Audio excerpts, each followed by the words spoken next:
রাত্রবেলায় আমরা এসে উপস্থিত হয়েছি তরণ্যতে, যেটা একটু অফবিট জায়গা বলা যেতে পারে।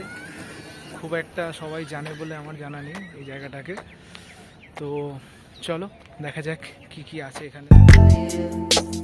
তো ঢুকেই সব থেকে বেশি যেটা আছে এই ক্যাফে, এখানতে নতুন খুলেছে, এখনও পুরোপুরি আই থিঙ্ক ওয়ার্কিং কন্ডিশনে নেই, অপারেশন এখনও স্টার্ট হয়নি এখানে। যদিও দেখলাম সব ফার্নিশিংগুলো সব ঠিকঠাকই আছে। তো মোটামুটি এখানে যেটা যেটা আছে, এখানে কিছু খেলার জায়গা আছে, এসব আছে। লেক ভিউ চলছে। আমার কিছু স্টুডেন্টরা এখানে এসছে, বাচ্চাদের কাজ করছে যা আর কি। কেউ ঝুলছে দোলনাতে, কেউ লাফালাফি করছে, কেউ ছবি তুলছে।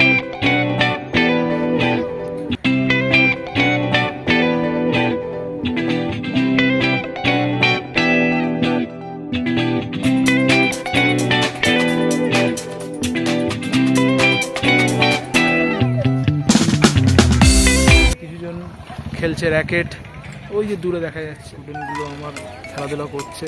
এখন কি করছে ঠিক বুঝতে পারছি না। ও মাঝখানে বর্ডার দিল, বর্ডারের ওই পারে পড়লে ও আউট, বর্ডারের এই পারে পড়লে ও আউট। আজকে অন্ধকার হচ্ছে, তো আমাদেরও বাড়ি ফিরতে হবে। এই যে দুজন মিলে এখানে ছবি টবি তোলার চেষ্টা করছে বিভিন্ন রকম অঙ্গভঙ্গি করে। এই যে একজন পোজ দিচ্ছে, একজন ছবি তুলছে। ওখানে একজন একা একা দুলছে, একটু লোনলি ফিল হচ্ছে। বাকি সবাই ওর থেকে বড়, সেই কারণে হয়তো, কিন্তু খুব মজা করছে ও। এই সেই ক্যাফে এখানতে, এই হলো সেই রিভার সাইড বা লেক সাইড ভিউ। বেশ ভালো লাগছে দেখতে। কিছু লোক বসে রয়েছে, কিছু বাচ্চারা দোলনা দুলছে, সময় কাটাচ্ছে। বেশ আড্ডা মারার জন্য বা সময় কাটার জন্য বেশ আদর্শ জায়গা। এখনও সেরকমভাবে এক্সপ্লোর হয়নি, সেই কারণে এতটা ফাঁকা। নাহলে এই জায়গা ফাঁকা হওয়ার কথা না। এই জায়গায় দেখা যাবে কতটা ভিড় হয়ে যাবে।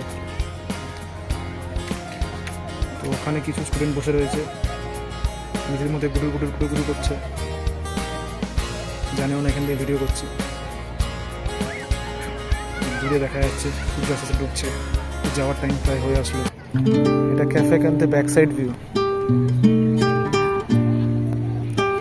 এইগুলোকে তো বাদ দেওয়া উচিতই না, চারিদিকে শুধু ফুল গাছ আর ফুল গাছ।